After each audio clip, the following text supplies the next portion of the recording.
In 1587, over 100 men and women vanished from an English colony in North Carolina.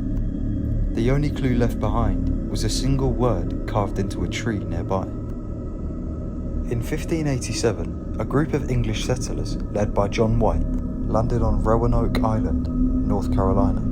A short time after, White left for England to get supplies. However, his return was much delayed, as the Spanish Armada declared war on England. The English prevailed and defeated the Spanish in August 1588, pushing his return date back to 1590. When White returned 3 years later, there was no one to be seen. No people, no bodies, no signs of struggle, just nothing. On a tree nearby was the word Croatoan, carved in by a knife or a sharp object. The word Croatoan was the name of a nearby island and familiar to an indigenous tribe. There was also no cross or distress symbol carved nearby. This is something that White told them to do if they were in danger or distress.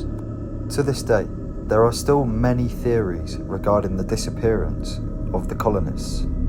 Some people believe the colonists actually befriended and assimilated with the Croatoans or a different tribe nearby.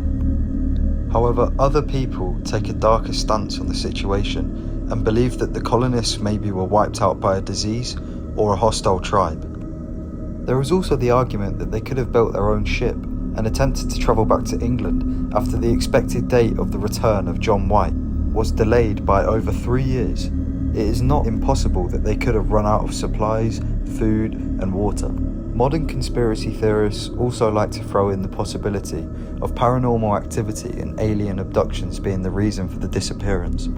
400 years later, no one knows for sure what happened to the Roanoke community. The only certainty is that they vanished, leaving behind America's oldest and most haunting mystery. What do you think happened to the Roanoke colony? Leave your answers in the comments below, and thank you for watching.